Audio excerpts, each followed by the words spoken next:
السلام عليك يا علي المرتضى، السلام عليك يا ابن الحسن والحسين، وعلى علي بن الحسين، وعلى أولاد الحسين، وعلى أصحاب الحسين جميعا، ورحمة الله وبركاته. السلام عليك يا مولاي غريب الغرباء سلطان أبا الحسن مولانا علي بن موسى الرضا، كن شفينا وشفيع والدينا في يوم الجزاء، وفقنا الله لزيارتك يا مولا. السلام عليكم ورحمة الله وبركاته. السلام عليك يا مولاي صاحب الأسر والزمان، الأمان الأمان الأمان. السلام عليك يا خليفة الرحمن، السلام عليك يا شريك القرآن، السلام عليك يا كعبة الإيمان، السلام عليك يا إمامنا وإمام الإنس والجان، ورحمة الله وبركاته. اللهم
أعوذ بالله من الشيطان اللعين الرجيم. بسم الله الرحمن الرحيم. ياسين والقرآن الحكيم إنك لمن المرسلين على صراط مستقيم تنزيل العزيز الرحيم لتنذر قوما ما أنذر آباءهم فهم غافلون لقد حق القول على أكثرهم فهم لا يؤمنون إنا جعلنا في أعناقهم أغلالا فهي الأذقان فهم مقمحون وجعلنا من بين أيديهم سدا ومن خلفهم سدا فأغشيناهم فهم لا يبصرون وسواء عليهم أنذرتهم أم لم تنذرهم لا يؤمنون إنما تنذر من اتبع الذكر وخشي الرحمن بالغيب فبشره بمغفرة وأجر كريم. إنا نحن نحيي الموتى ونكتب ما قدموا وآثارهم وكل شيء أحصيناه في إمام مبين. واضرب لهم مثلا أصحاب القرية إذ جاءها المرسلون إذ أرسلنا إليهم اثنين فكذبوهما فعززنا بثالث فقالوا إنا إليكم مرسلون قالوا ما أنتم إلا بشر مثلنا وما أنزل الرحمن من شيء إن أنتم إلا تكذبون قالوا ربنا يعلم إنا إليكم لمرسلون وما علينا إلا البلاغ المبين قالوا إنا تطيرنا بكم لئن لم تنتهوا لنرجمنكم وليمسنكم من عذاب أليم قالوا طائركم معكم أئن ذكرتم بل أنتم قوم مسرفون. وجاء من أقصى المدينة رجل يسعى قال يا قوم اتبعوا المرسلين اتبعوا من لا يسألكم أجرا وهم مهتدون وما لي لا أعبد الذي فطرني وإليه ترجعون أتخذ من دونه آلهة إن يردني الرحمن بضر لا تغني عني شفاعتهم شيئا ولا ينقذون إني إذا لفي ضلال مبين. إني آمنت بربكم فاسمعون قيل ادخل الجنة قال يا ليت قومي يعلمون بما غفر لي ربي وجعلني من المكرمين. وما أنزلنا على قومه من بعده من جند من السماء وما كنا منزلين إن كانت إلا صيحة واحدة فإذا هم خامدون يا حسرة على العباد ما يأتيه من رسول إلا كانوا به يستهزئون ألم يروا كما أهلكنا قبلهم من القرون أنهم إليهم لا يرجعون وإن كل لما جميع لدينا محضرون وآية لهم الأرض الميتة أحييناها وأخرجنا منها حبا فمنه يأكلون وجعلنا فيها جنات من نخيل وأعناب وفجرنا فيها من العيون ليأكلوا من ثمره وما عملته أيديهم أفلا يشكرون.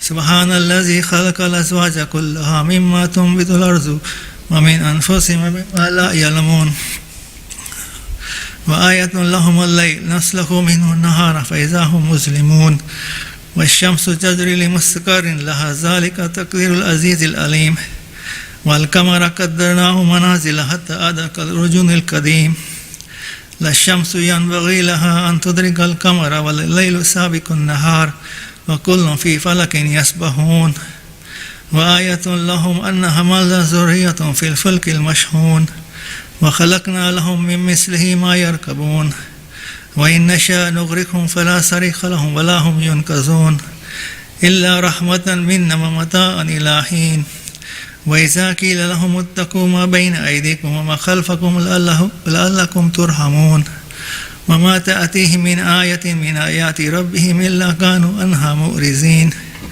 وإذا قيل لهم أنفقوا مما رزقكم الله قال الذين كفروا للذين آمنوا أنطعم من لو يشاء الله وأطعمه إن أنتم إلا في ضلال مبين ويقولون متى هذا الوعد إن كنتم صادقين ما ينظرون إلا صيحة واحدة تأخذهم وهم يخصمون فلا يستطيعون توصية ولا إلى أهلهم يرجعون ونفخ في الصور فإذا هم من الأجداث إلى ربهم ينسلون قالوا يا ويلنا من بأسنا من مرقدنا هذا ما وعد الرحمن وصدق المرسلون إن كانت إلا صيحة واحدة فإذا هم جميع لدينا محضرون فاليوم لا تظلم نفس شيئا ولا تجزون إلا ما كنتم تعملون إن أصحاب الجنة اليوم في شغل فاكهون هم وأزواجهم في ظلال على الأرائك متكئون لهم فيها فاكهة ولهم ما يدعون سلام قولا من رب رحيم وامتازوا اليوم أيها المجرمون ألم أحد إليكم يا بني آدم أن لا تعبدوا الشيطان إنه لكم عدو مبين وأن اعبدوني هذا صراط مستقيم ولقد أضل منكم جبلا كثيرا أفلم تكونوا تأكلون هذه جهنم التي كنتم توعدون اصلوها اليوم بما كنتم تكفرون اليوم نختم على أفواههم وتكلمنا أيديهم وتشهد أرجلهم بما كانوا يكسبون ولو نشاء لطمسنا على أعينهم فاستبقوا الصراط فأنى يبصرون ولو نشاء لمسخناهم على مكانتهم فما استطاعوا مضيا ولا يرجعون ومن نؤمره ننكس في الخلق فلا يأكلون وما علمناه الشعر وما ينبغي له إن هو إلا ذكر وقرآن مبين لينذر من كان حيا ويحق القول على الكافرين أولم يروا أنا خلقنا لهم مما عملت أيدينا أنعاما فهم لها مالكون وذللناها لهم فمنها ركوبهم ومنها يأكلون ولهم فيها منافع ومشارب أفلا يشكرون واتخذوا من دون الله آلهة لعلهم ينصرون لا يستطيعون نصرهم وهم لهم جند محضرون فلا يحزنك قولهم إنا نعلم ما يسرون وما يعلنون أولم ير الإنسان أنا خلقناه من نطفة فإذا هو خصيم مبين وضرب لنا مثلا ونسي خلقه قال من يحيي العظام وهي رميم قل يحييها الذي أنشأها أول مرة وهو بكل خلق عليم الذي جعل لكم من الشجر الأخضر نارا فإذا أنتم منه توقدون أوليس الذي خلق السماوات والأرض بقادر على أن يخلق مثلهم بلى وهو الخلاق العليم إنما أمره إذا أراد شيئا أن يقول له كن فيكون فسبحان الذي بيده ملكوت كل شيء وإليه ترجعون صدق الله العلي العظيم اللهم صل على سورة فاتحة.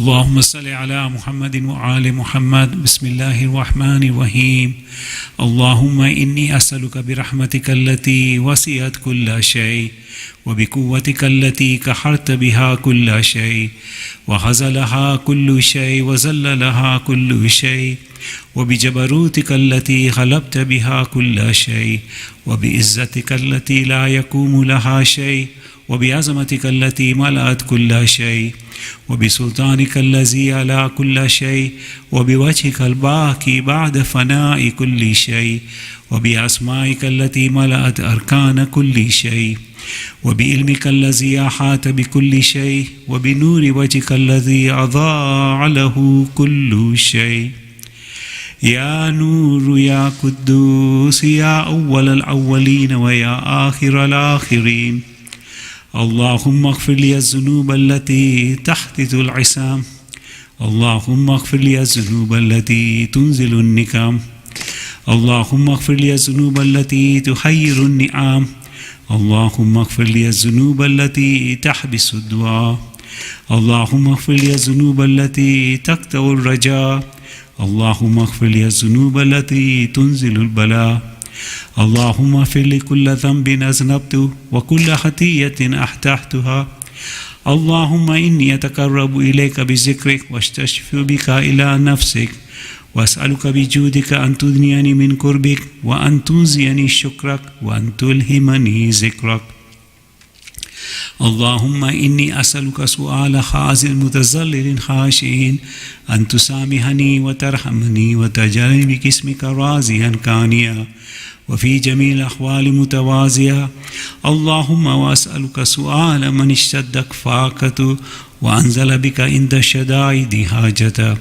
وعزم فيما عند رحبته اللهم عزم سلطانك وعلى مكانك وخفي مكرك وزرها أمرك وحلب قهرك وجرت قدرتك ولا يمكن الفرار من حكومتك اللهم لا أجد لذنوبي غافرا ولا لكبائي ساترا ولا لشيء من أملك به بالحسن مبدل خيرك لا إله إلا أنت سبحانك وبحمدك ظلمت نفسي وتجرعت بجهلي وسكنت إلى قديم ذكرك لي ومنك علي اللهم مولاي كم من كبيه سترت وكم من فاده من البلاء يقلت وكم من إساري وكيت وكم من مكروه دفعت وكم من ثناء جميل لست أحله نشرت اللهم عظم بلائي وفرت بي سوء حالي وكسرت بي آمالي وأكادنتني بأحلالي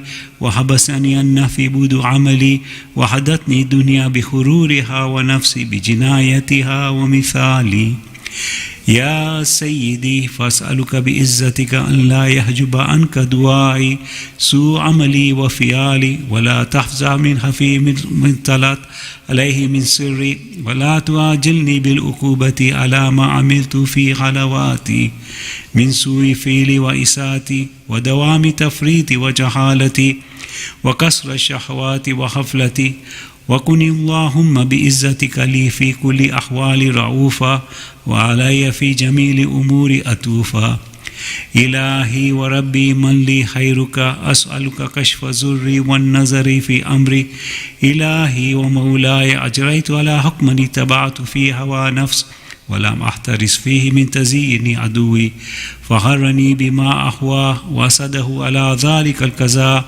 فتجاوزت بما جرى علي من ذلك بعض حدودك وحلفت بعض عوامرك فلك الحمد علي في جميع ذلك ولا حجة لي فيما جرى علي فيه كذاؤك والزمن حكمك وبلاؤك وقد أتيتك يا إلهي بعد تقصيري وإسرافي على نفسي معتذرا نادما منكسرا مستكيلا مستغفرا منيبا مكرا مذنبا مؤذنا مؤترفا لا أجد مفرا مما كان مني ولا مفزا أتوجه إليه في أمري خير قبولك أظهري وإدخالك إياي في ساعة رحمتك اللهم فاقبل أزري وارحم شدة زري وفكني من شد وساكي يا رب ارحم ضعف بدني وركة جلدي ودكة عزمي يا من بيدي حلقي وذكري وتربيتي وبري وتعزيني هبني لابتداء كرمك وسالف برك بي يا إلهي وسيدي وربي أتراك معذب بنارك بعد توحيدك وبعد من توى عليه قلبي من معرفتك وليجا بي لساني من ذكرك وتقدم ضميري من حبك وبعد صدق اعترافي ودعائي حازيا لربوبيتك هيهات أنت أكرم أن تزي من ربيت أو تبعد من أدنيت أو تشرد من آويت أو تسلم إلى البلاء من كفيت ورحمت ولعت شعري يا سيدي وإلهي ومولاي أتسلط النار على وجوه حرت لعظمتك ساجدا ولا ألسن نطقت بتوحيدك صادقا وبشكرك مادها ولا قلوب الترف بإلهيتك محققة ولا زمائر هوت من الإنب بك حتى صارت خاشية ولا جوارها ساعت إلى أوتان تعبدك تعيات وأشعرت باستغفارك مزئنا ما هاك ظن بك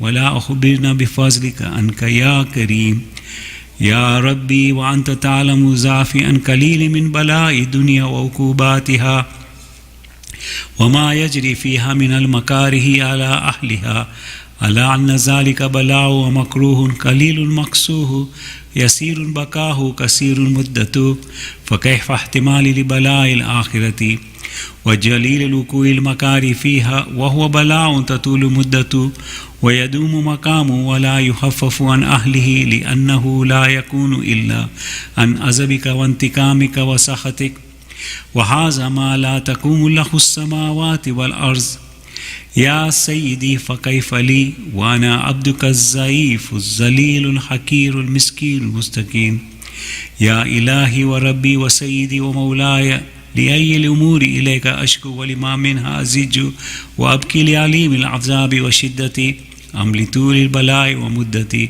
فلا ينسيتني للعقوبات مع أعدائك وجمعت بيني وبين أهل بلائك وفرقت بيني وبين أحبائك وأوليائك فهبني يا إلهي وسيدي ومولاي وربي صبرت على عذابك فكيف أصبر على فراقك وهبني صبرت على حر نارك فكيف أصبر عن النظر إلى كرامتك أم كيف أسكن في النار ورجاء عفوك فبعزتك يا سيدي ومولاي أقسم صادقا لئن تركتني ناتك لأزجن إليك بين أهلها زجيجا آملين ولا أصرخن إليك صراخ المستغيثين ولا أبكين إليك بكاء الفاقدين ولا أنادين أين كنت يا ولي المؤمنين يا حاية أعمال العارفين يا غياث المستغيثين يا حبيب قلوب الصادقين ويا إله العالمين فتراك سبحانك يا إلهي وبحمدك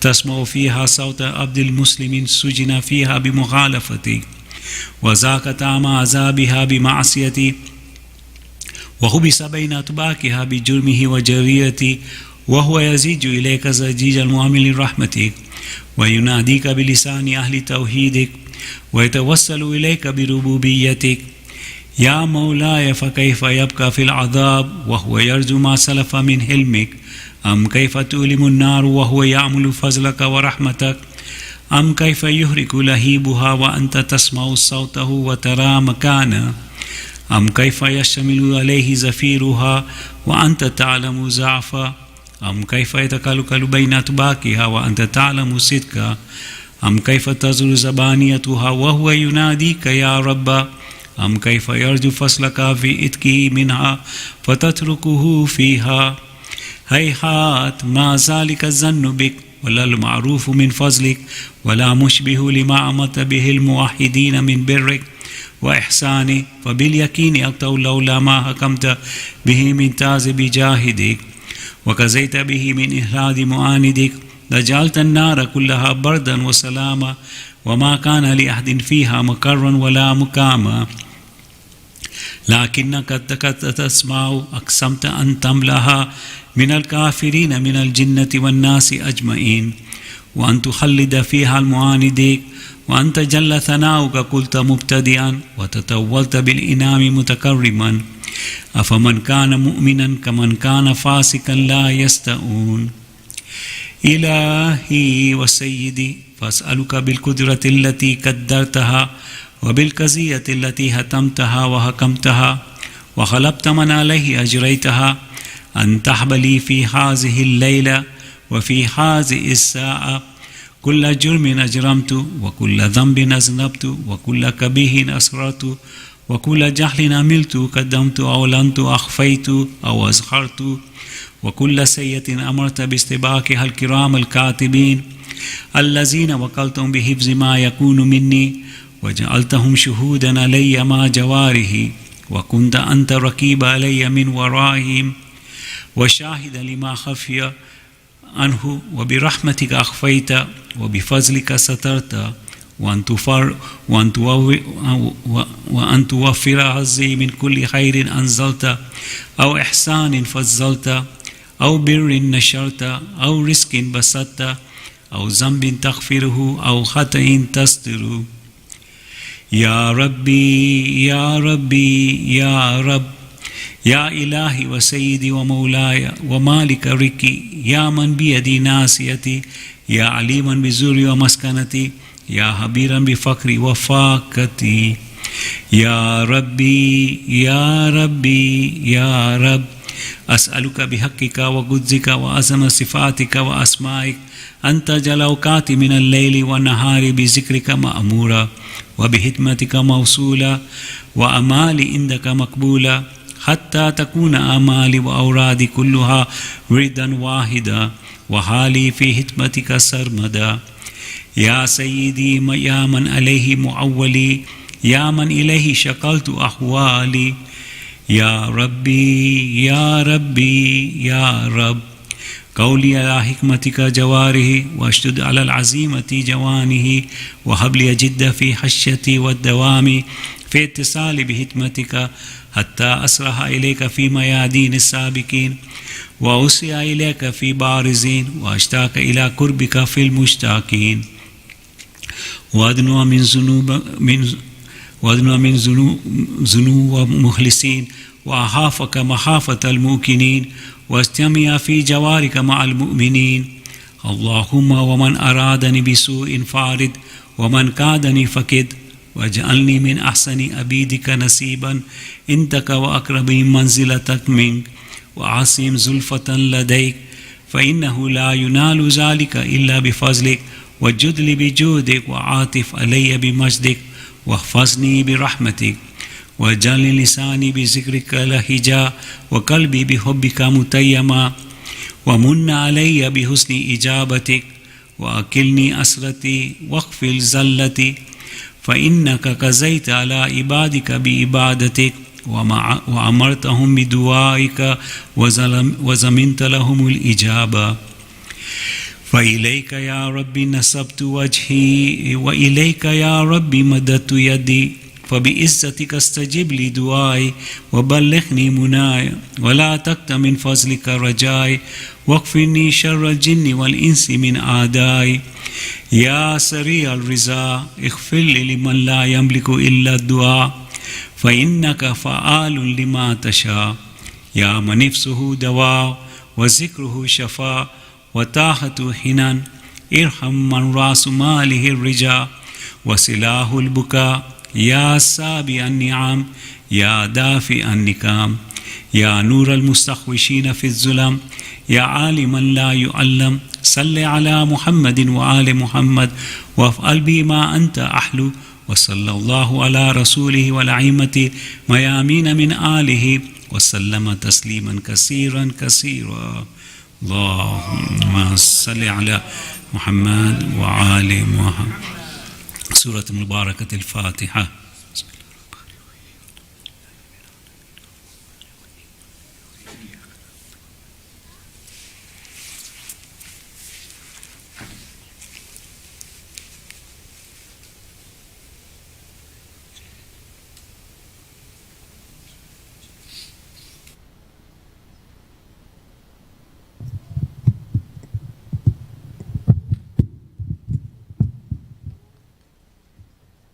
Assalamu alaikum warahmatullahi wabarakatuh. So Brother Amr isn't here, so I'm going to be doing the announcements. So forgive me if I make any mistakes, because it's my first time doing it. Alright, so Salatul Jumah will begin 12:30 on Friday. There's a ladies' Qabristan program at 11:30 as well on Saturday. Next week, our programs commemorating 40 days after the tragedy of Ashura will begin with Sheikh Fayyaz Jafar speaking on Monday, Tuesday, and Wednesday for the evening programs. They'll begin at 6:30 p.m. The ladies' programs will take place on Tuesday and Wednesday, as opposed to Monday and Tuesday, Wednesday, and they will begin at 10:30 a.m. with Sister Sabara Mazhar Hussein as the speaker. Tonight's Surah Yasin is sponsored for the Ithal al-Thawab of the Marhumin displayed on the screen. So let's recite a Surah Fatiha for them.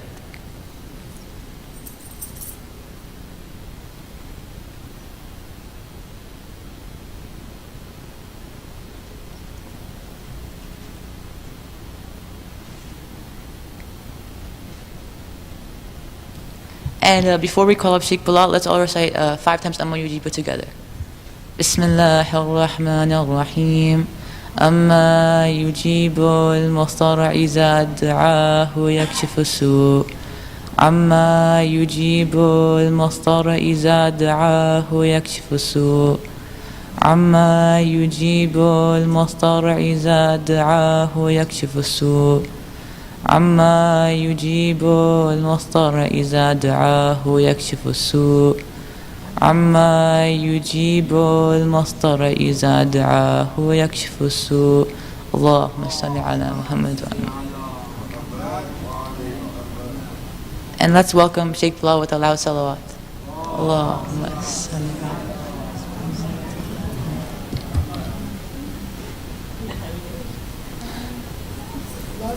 صلوات صل على محمد وعلى محمد. رحم الله من يقرأ سورة الفاتحة.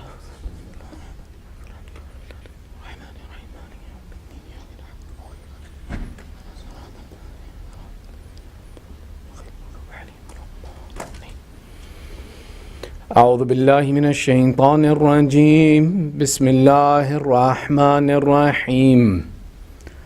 ربي اشرح لي صدري ويسر لي أمري واحلل عقدة من لساني يفقهوا قولي. الحمد لله رب العالمين ثم الصلاة والسلام على سيدنا ونبينا وحبيب إله العالمين أبي القاسم محمد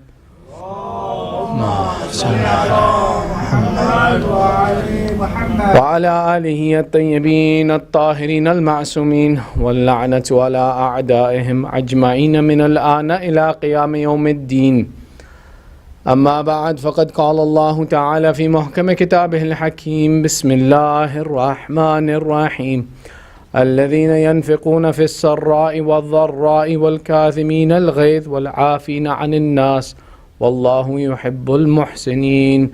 آمنا بالله صدق الله العلي العظيم. اللهم صل على محمد. Your second salawat for love of Muhammad wa Ali Muhammad.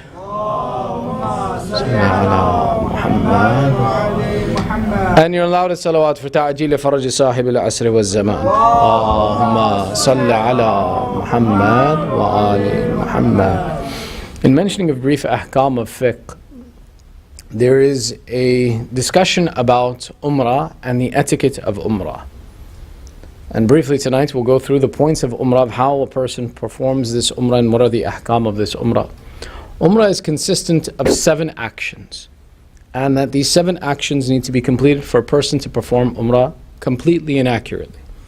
The first of these is the wearing of ihram, the second the tawaf of Umrah, salat of Umrah, sa'i, taqsir or halaq, followed by tawafun nisa and salat tawafun nisa.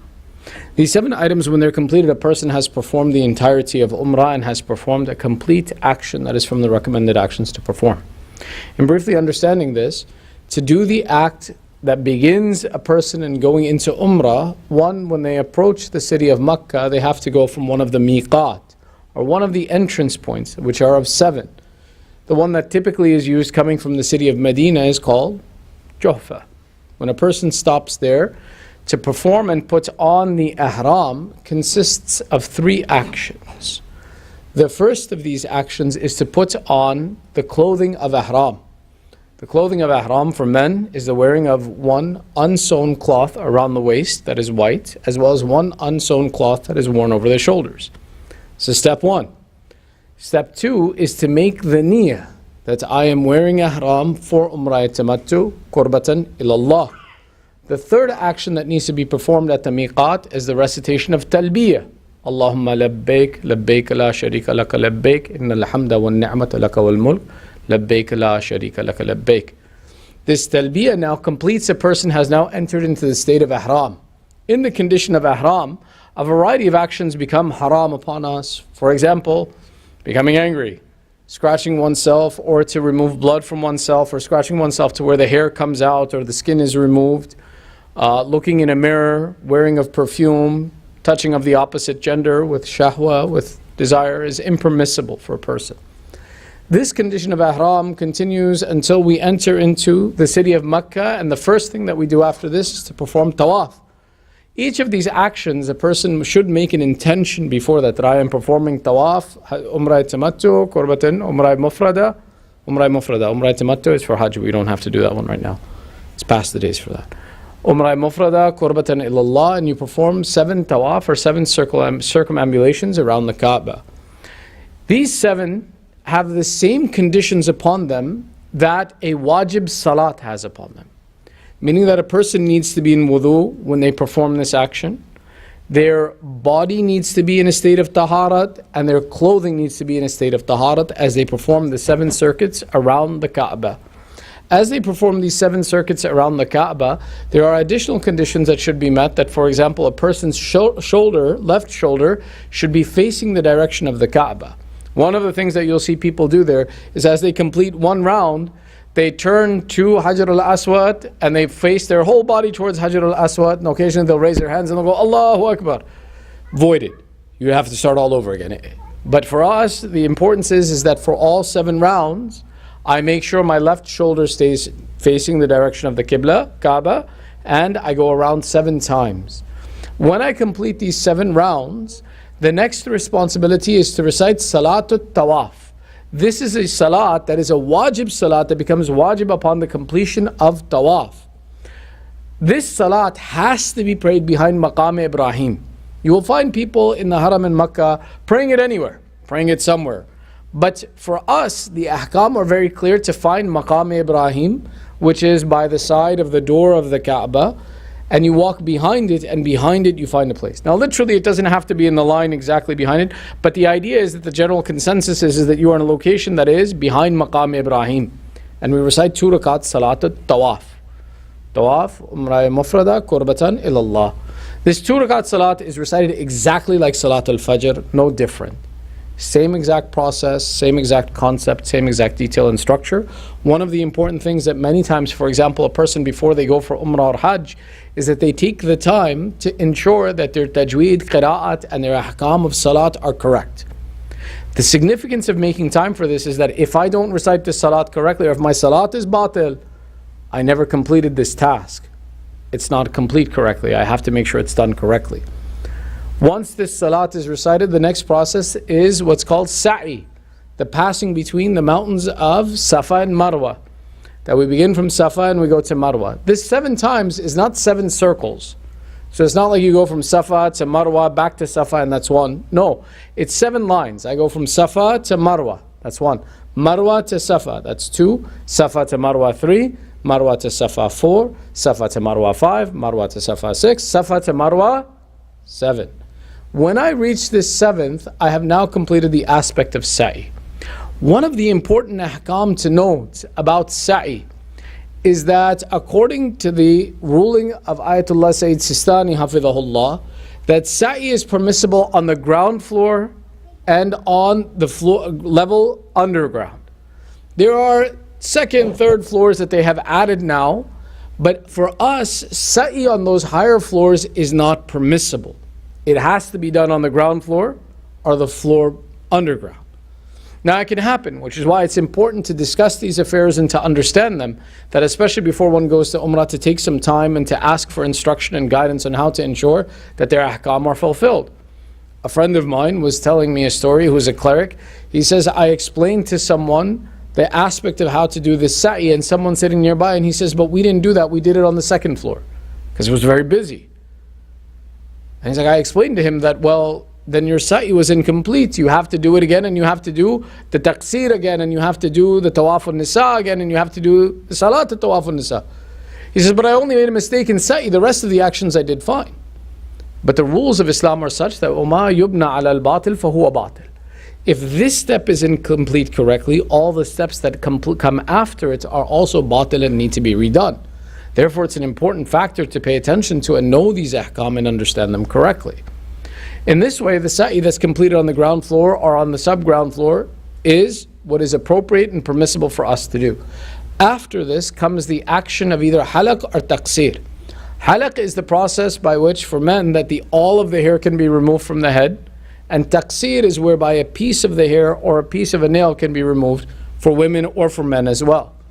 Upon the completion of taqsir, now most of the restrictions of ihram are removed from you. You can look in a mirror, you can scratch as hard as you want, don't have to worry about hair coming out or blood coming out. You can donate blood if you wanted to. You could look in a mirror and see what you look like after an umrah, if you've changed or not. But still, the relationship with the opposite gender is still impermissible until tawaf al-nisa is performed. So umrah mufrada has the same restriction as hajj, that tawaf al-nisa is a requirement for this action to be complete. Which is why after we finish the sa'i, we return, we do our tawaf al-nisa 7 times around, the same way we do with a regular tawaf. And then after this is 2 rakat salat, tawaf al-nisa, for umrah mufrada, qurbatan ilallah. And then this removes all of the restrictions upon a person that come into place because of the ihram that they have put on. Now, one interesting point to note about this is the idea that most people, when they go for umrah, they go to the airport in Jeddah. Jeddah exists at a point between the miqat of Juhfa and the city of Mecca. And what you would have to do is, if I land in Jeddah, I would have to drive backwards to Juhfa, and then from Juhfa drive back, which adds on some time.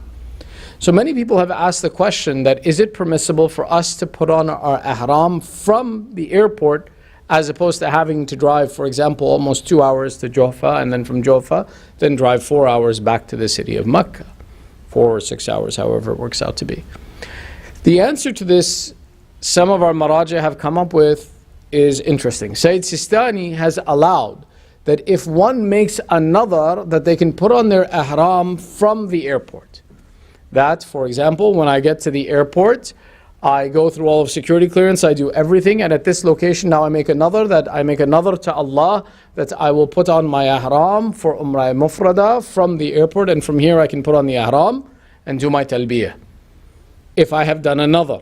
But I can't simply go and say that, okay, I'm going to Umrah and I'm going to put on my ihram. It has to first be the niyyah of nadar, that I'm making an oath that, oh Allah, I will come from the airport to the city of Mecca and I will put on my ihram from this airport to go to the house of Allah. And once I do this, now I can complete the 3 tasks that are associated with putting on my ihram. Putting on the ihram, making the niyyah, and then reciting the talbiyah. And then from here I can go. Sayyid Khouy does not allow this. However, what Sayyid Khouy does allow is that while you are in a plane and flying, that in the act of being on the plane, you can make the nadar and put on your ihram on the plane. So, for those who may be muqalladeen of Sayyid al-Khouy still, the idea would be that on the plane, that for example, if you were going from Oman or Dubai or from Qatar or from one of these other places, you would do your ihram on the plane, and you would start your niyyah of ihram from the plane, and then from there you would continue. For those who are muqalladeen of Sayyid Sistani and don't have the time, clearly it is better to go to the miqat that Allah has appointed. But sometimes where it's not possible to go to the miqat to make our intention, then from that point it is permissible to make an oath and another to perform our ihram from the airport and to continue from there. In this way we can ensure that, inshallah, may Allah give us all tawfiq to go to Umrah.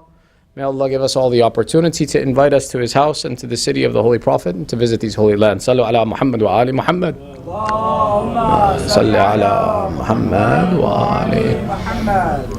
In a narration attributed to our 6th Imam, one of his companions says that I went to visit the 6th Imam, and when I entered his house, I found his house to be filled with his relatives. There were so many of his relatives from places like Khurasan, Sham, and all over the lands of the Muslimin, that there was no place to sit inside of the house of our 6th Imam. When the Imam entered into the house, he took a spot and he said, "Oh, those of you who are from our family and from the mu'mineen, you will not be counted from amongst our Shia unless," and the first condition the Imam mentions is that you control yourself in a state of anger.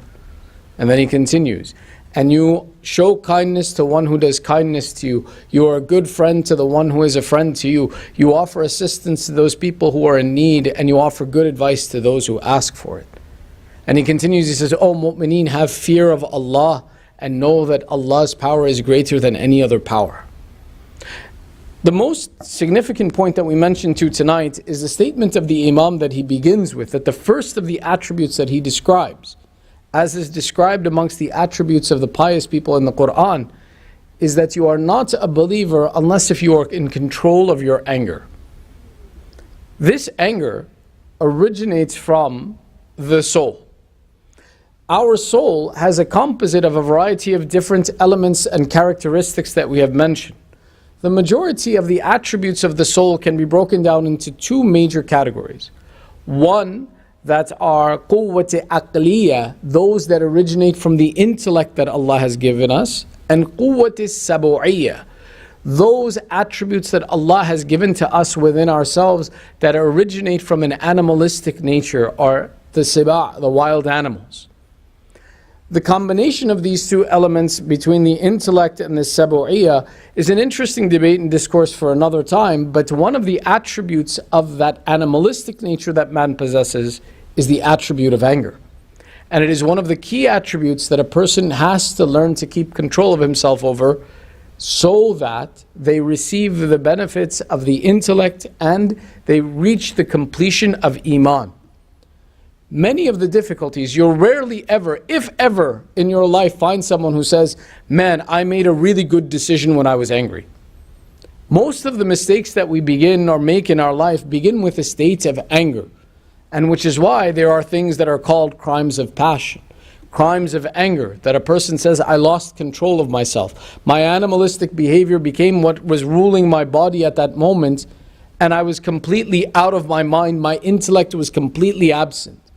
This description and attribute of anger describes to us of how dangerous it is and how harmful it is for us, and which is why Islam is something that promotes for a person to be amongst the pious, that they have control of this anger.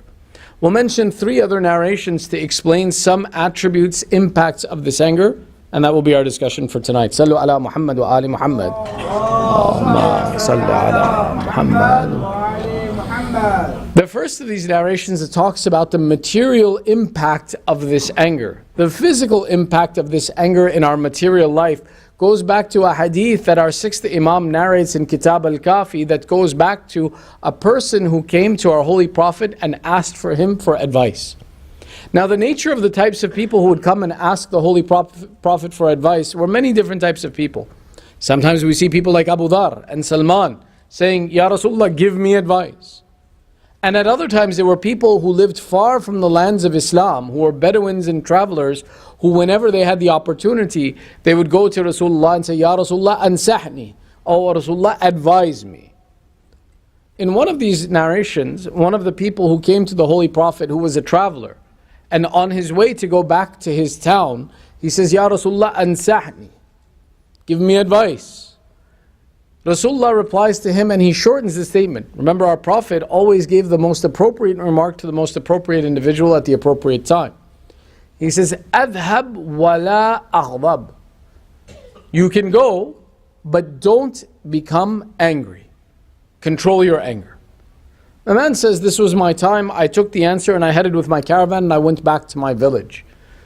He describes and he says, when I returned back to my township, I found the men of my town in the act of preparing for war. They were putting on their armor and getting dressed in battle, and immediately, being a man of dignity and respect from my own village, I immediately joined them in the process of wearing my armor and carrying my sword.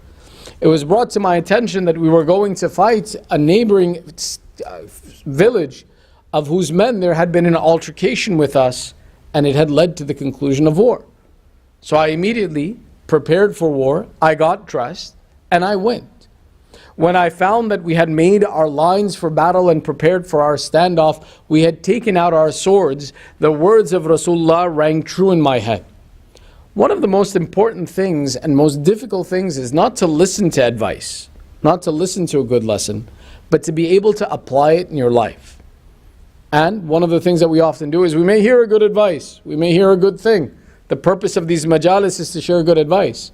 But when it comes time for application, we say some other time. When it comes time, for example, for Salat al-Layl, and remember, Sheikh was mentioning something about this, tomorrow. And we pass on these advices. But this gentleman explains and he says, I remembered in this moment as I had drawn my sword and stood ready in the battle lines, the advice of Rasulullah. And he says, in the middle of this, before the armies clashed, I dropped my sword. I looked at the people in front of me and I said, O people of the such and such village, if we have wronged you in any way, if we have a debt that is owed to you, if you are owed a blood money or someone has broken in your property, I will be the one who is the guarantor of your wealth. I will return to you all of your wealth. Let us not continue this fight. He took the advice of Rasulullah, realized his condition of anger, and he immediately said that let me resolve and not become angry and not proceed towards a fight, though everyone is prepared for a fight. He says, in my saying of this statement, the enemies across from us immediately dropped their swords as well too. And they said that if you are a man of dignity and honor, we too are men of dignity and honor. The dignity of the Arab was invoked by simply this one statement, to where the opposing army, its leader, came forward and said, if you are people of honor and dignity that are willing to acknowledge the dignity of us, then we are more worthy of acknowledging dignity, and we forgive anything that is between us, and we take back any claim that we have against you. Meaning this one simple action of controlling of anger, the fruit of this action was that it prevented a war between two tribes that had begun and was on the verge of going past the brink. Which points to us of the significance of this attribute. If we can control our anger for just a moment, if we can stop ourselves before we go too far, we may change the fates of an entire people. But it takes that effort and that responsibility to be conscious of this advice. When it comes to the advices of the akhirah and the benefits that we receive after this world, we see a statement in which is described that our Prophet receives a statement from Allah in which Allah says that, remember me in your time of anger, I will remember you in my time of anger. This great statement of Allah is one of the most powerful, beneficial statements that our Prophet has conveyed to us, in which Allah is explaining and saying, remember me when you are angry. When you are angry for yourself, think of Allah and what Allah wants. And if you can perform this action, then the benefit in your akhirah will be that Allah will remember you when He has the right to be angry over you. And that will be the day of judgment. There is no point in our life and existence that could be worse and more frightening than this one position of the day of judgment. Allah goes further in His narration, the madmoon of which, the simplicity of which comes to the point where Allah says, if you forego your interest in seeking retribution, I will seek retribution for you. This beautiful statement is that anyone's anger, when we become angry, the resolution of our anger is when we make an opposing party or the source of our anger to feel the pain or the retribution of what they have done to us. Anyone who is in a state of anger, if they get to exert their anger upon the person who is the cause of that anger, they would say, my anger has dissipated. Here Allah is giving the instruction and saying, don't take responsibility to seek retribution yourself. Forgo this anger when you think of me. And then Allah says, I will seek retribution for you. And certainly the retribution I seek for you will be better than that retribution you can seek yourself. The importance of this message is such that in another hadith from our Holy Prophet Rasulullah sallallahu alayhi wa sallam, I'm going to share 4 hadith, okay? I'm sorry, I'm going to share 4. This is the third and one more after this. A man comes to our Prophet and he says, "A'limni kalam al-jami'." Teach me something that is complete in its lesson. Meaning that he wants Rasulullah to teach him something. Many people came to our Prophet like this, who said, Ya Rasulullah, we are simple people. Give us something simple that meets many of our responsibilities in one shot. So sure enough, Rasulullah says to him, if you want something that is complete in itself, la taghdab, don't get angry. Man says, wa ba'ad, give me something else. That's an easy one. I got this one. Rasulullah second time says, La taghdab, don't become angry. He says, Ya Rasulullah, ba'ad, something else. 3 times Rasulullah says to him, do not become angry. He says, after the 3rd time, I became embarrassed to ask Rasulullah 4th time. Because the secret of this message must be such that if Rasulullah is repeating it, then there is something very deep and important behind this. And that it's something that I should not ignore. That if I have asked for him a complete statement that will give me my fundamentals, and Rasulullah has insisted on the statement 3 times, then I should take the time to pay attention to this lesson. And it's something that we ignore. It's something that we don't pay attention to and appreciate the value of. Which brings us to the severity of this statement by looking at a hadith again from our 6th Imam Ja'far ibn Muhammad as-Sadiq alayhi salam, Allahumma salli ala Muhammad wa, where he says that the Hawariyun came to Isa alayhi salam and they said to Isa alayhi salam, what is the most severe thing that has been created? What is the most difficult thing that Allah has created? And Isa alayhi salam says to them that the most difficult thing, the most severe thing created is the anger of Allah. So they say, Ya Ruh Allah, O Spirit of Allah, how do we stay away and not make Allah angry? How do we protect ourselves from the anger of Allah? And Isa alayhi salam says, to protect yourself from the anger of Allah, then you yourself should not be someone who becomes angry. That when we avoid our anger, we protect ourselves from the anger of Allah. They said, Oh Ruh Allah, explain to us, Ma bada' al-ghadab.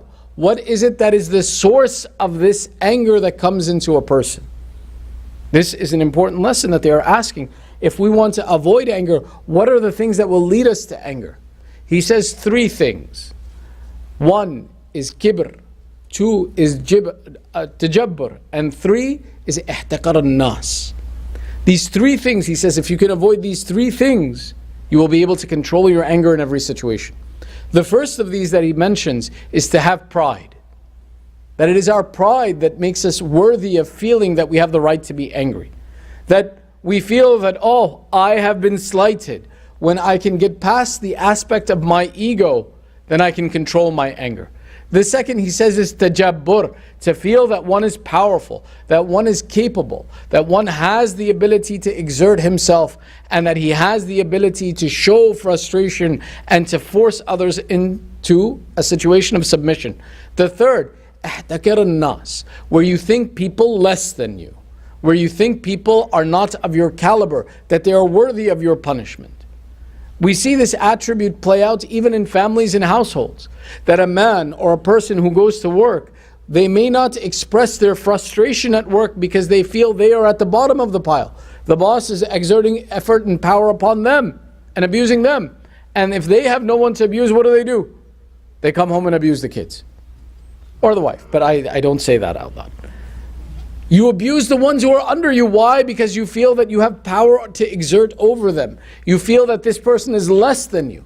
That those are the places that we go to exert our power. So Hazrat Isa alayhi salam is explaining these three things, control them. Control your pride.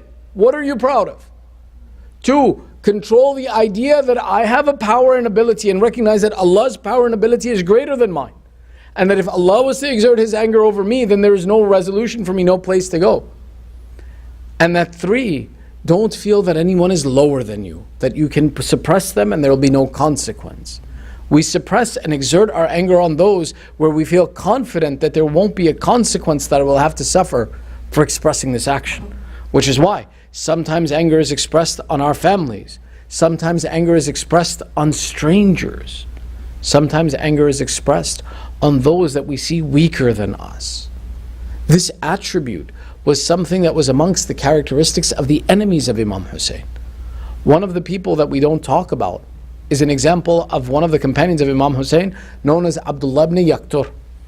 Abdullah ibn Yaqtur, and his story is mentioned in the Maqtal of Imam Hussein of Abu Makhnaf, as well as in other sources. When we think of, for example, the messenger of Imam Hussein, we think of Hazrat Muslim ibn Aqil. But you see, when Muslim ibn Aqil was in the city of Kufa, and he wrote to Imam Hussein, saying that, Yabna Rasulullah, all of these people have done their bay'ah. The city is ready for you. Come to the city of Kufa. These people have promised to fight in your way and will support you. When Imam Hussein receives this letter from Muslim ibn Aqil and he makes the intention to head to the city of Kufa, he takes one of his companions in the city of Makkah, Abdullah ibn Yaqtur, and he says, Abdullah, take this letter to the people of Kufa. The essence of the letter that Imam Hussein writes is he says that the news has reached me that you have promised to support me and you have agreed to invoke our right and support our right and to follow our cause.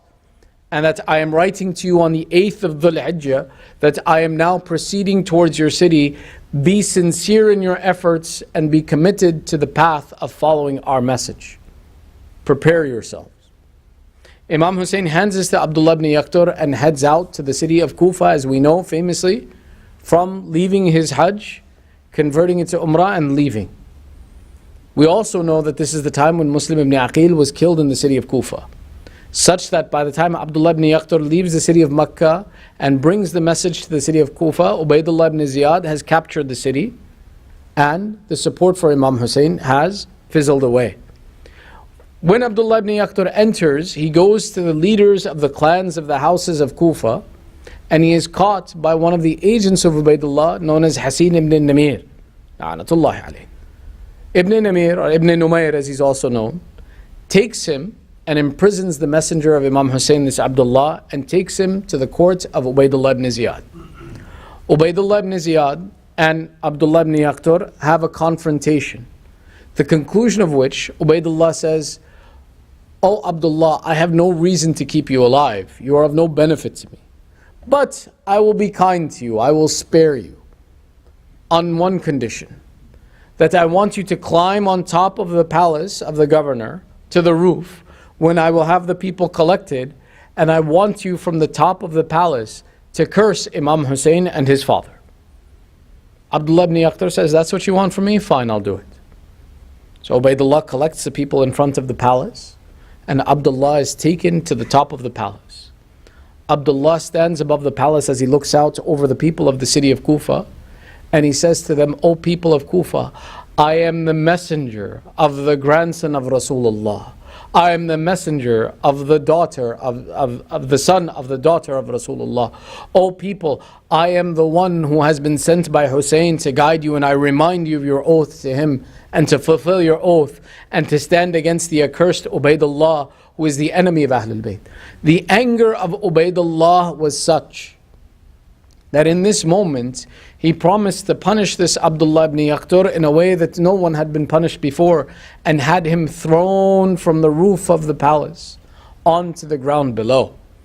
The narrators write that when Abdullah hit the ground, his bones had been broken, but in him was still the ramaq of life. He still had some life in it.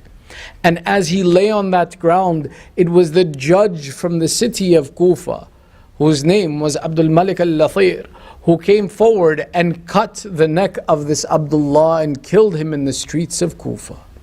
That the anger and the hearts of the people had turned so extremely against Imam Hussein, that even this innocent man, who one expressed his anger by throwing him from the top of the palace, and others expressed by killing him in cold blood in the streets, was the example of the sentiment they brought to the land of Karbala. Which is why we saw Aba Abdullah with his companions stand in front of an army of 30,000, and yet they had no mercy on Imam Hussein, that when they killed his companions, they killed his children, until they killed Aba Abdullah himself in a state of oppression and abuse. They describe and say Aba Abdullah is that one who was killed and not given ghusl or kafan or dafan. The poets write that no, Aba Abdullah was given these rights in a way that no one was given before. Listen to the words of the poets as they explain that my Hussein is the one who was given a ghusl in his own blood that covered his body from his head to his toes. My Hussein is one whose tahneet was done by the feet of the horses that trampled his body and covered his places of sujood. My Hussein is one who was given a kafan by the sands of Karbala that blew over his body. The poet continues that often a body is transported in a taboot. The taboot of Hussein was the heat of the sun that oppressed over his body for 3 days as he lay in the lands of Karbala. ألا لعنة الله على القوم الظالمين وسيعلم الذين ظلموا أي منقلب ينقلبون إنا لله وإنا إليه راجعون رضا بقضائه وتسليما لأمره ندعوك باسمك العظيم الأعظم الأعز الأجل الأكرم. We raise our hands in dua. Ya Allah, Ya Allah, Ya Allah, Ya Allah, Ya Allah, Ya Allah, Ya Allah, Ya Allah, Ya Allah, Ya Allah. يا محمود بحق محمد يا أعلى بحق علي يا فاطر السماوات بحق فاطمة يا محسن بحق الحسن يا قديم الأحسان بحق الحسين. Oh Allah, accept this small ibadat from us. Ya Allah, forgive our sins and cover our flaws. Ya Allah, give the thawab of this majlis tonight's sponsors, our marhumin, and all those who are in need of dua. Oh Allah, we have gathered here with hajat by the right of this Thursday night, by the right of the tears in our eyes, fulfill our hajat. Oh Allah, there are those amongst our families, our communities, the mu'mineen who are suffering through sickness and disease. Ya Allah, give shafa'ah to the mu'mineen wherever they are. Oh Allah, keep our children on the upright path of Islam. Hasten the reappearance of Sahibul Zaman. Make us and our families from the upright supporters of Sahibul Zaman. And entitle us to the ziyarat of Aba Abdullah in dunya and the shafa'ah of Aba Abdullah in akhirah. Rahimullah man yakra' suratul Fatiha ma'as salawat. Allahumma salli ala Muhammad wa ali Muhammad. Bismillah ar-Rahman ar-Rahim. Alhamdulillah.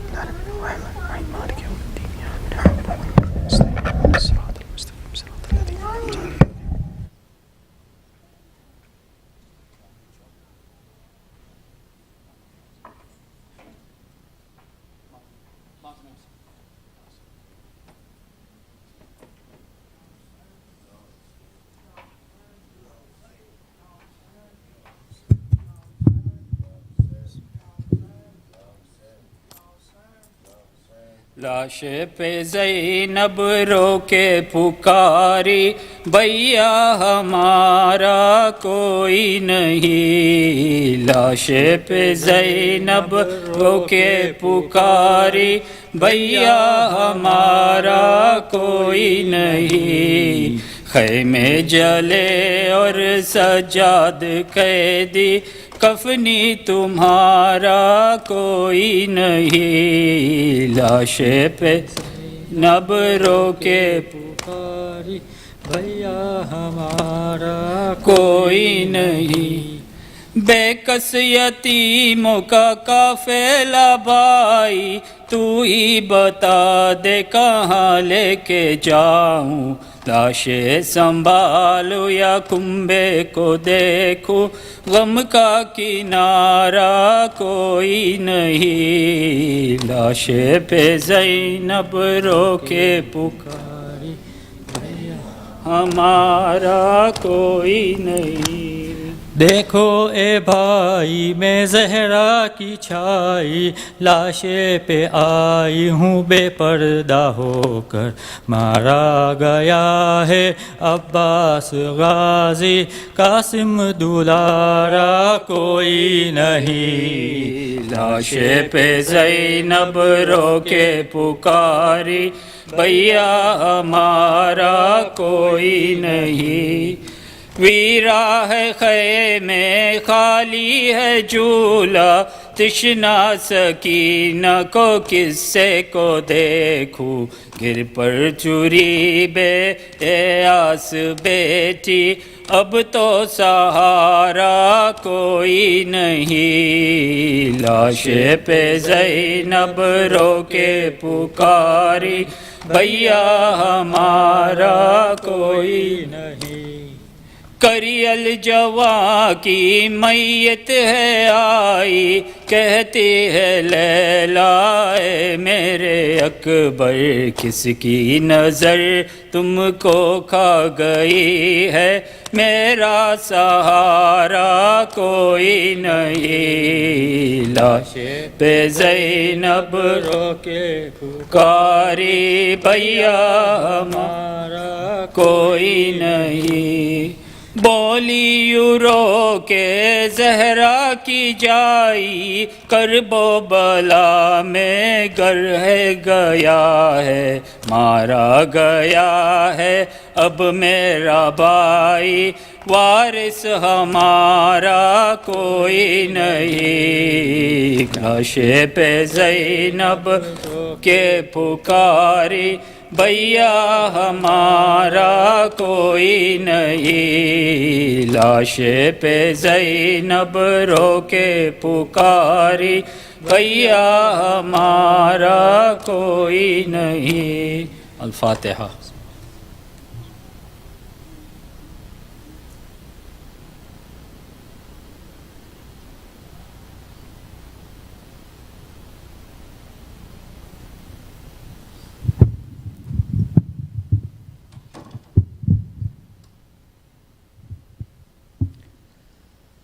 اللهم صل على محمد وآل محمد.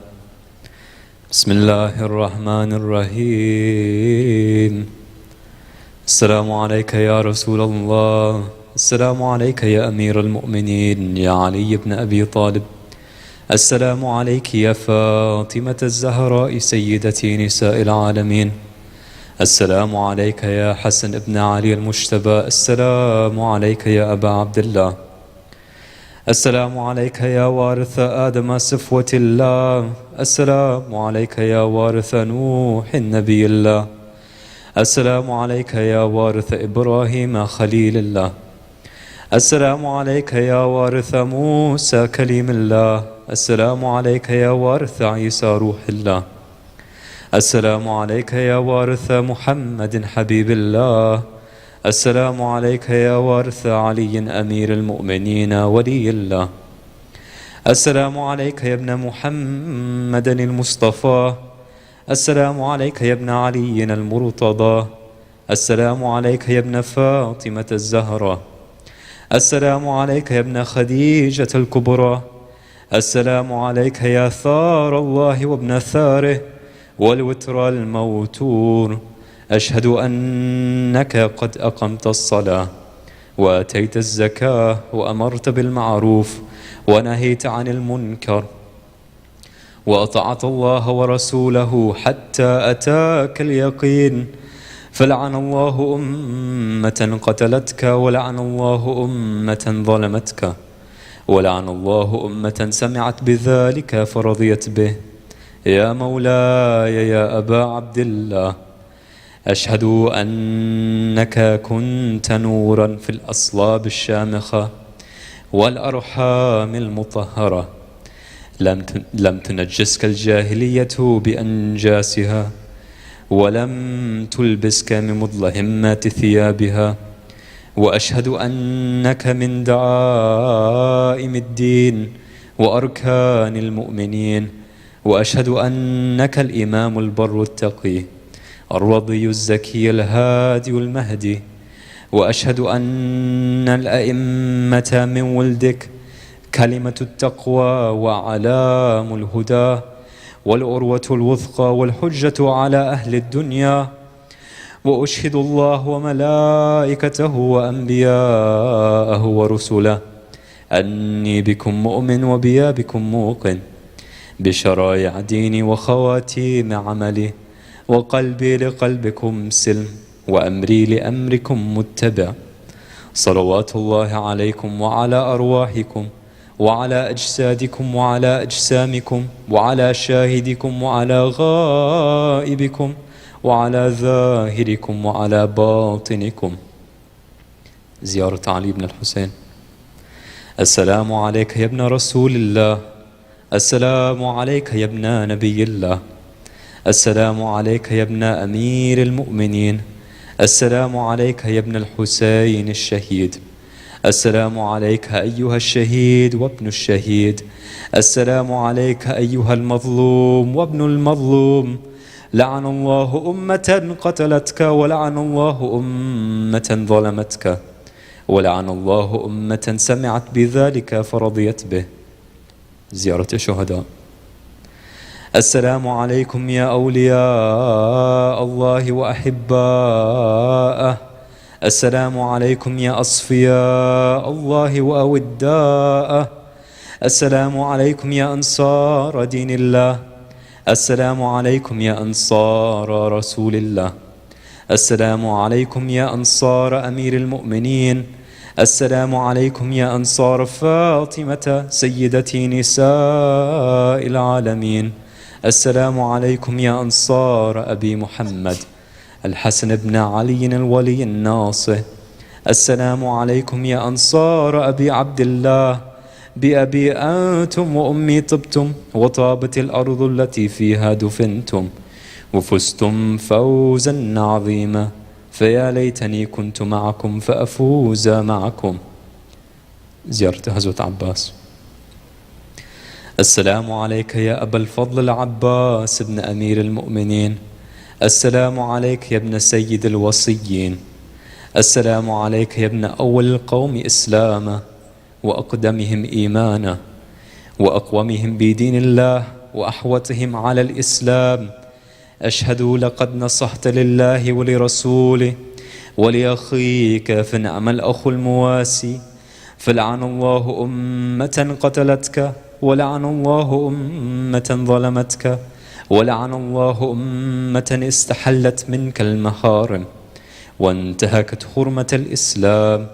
فنعم الصابر المجاهد المحام الناصر، والأخ الدافع عن أخيه المجيب إلى طاعة ربه الراغب فيما زهد فيه غيره من الثواب الجزيل والثناء الجميل.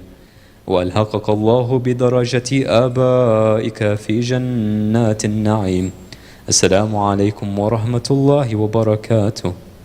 السلام عليك يا علي بن الحسين زين العابدين، السلام عليك يا محمد بن علي الباقر، السلام عليك يا جعفر بن محمد الصادق، السلام عليك يا موسى بن جعفر الكاظم، السلام عليك يا علي بن موسى الرضا، السلام عليك يا محمد بن علي الجواد، السلام عليك يا علي بن محمد الهادي. السلام عليك يا حسن ابن علي الأسكري. السلام عليك يا حجة الله يا ابن الحسن يا صاحب الزمان. السلام عليك يا خليفة الرحمن. السلام عليك يا كعبة الإيمان. السلام عليك يا إمام الإنس والجان ورحمة الله وبركاته.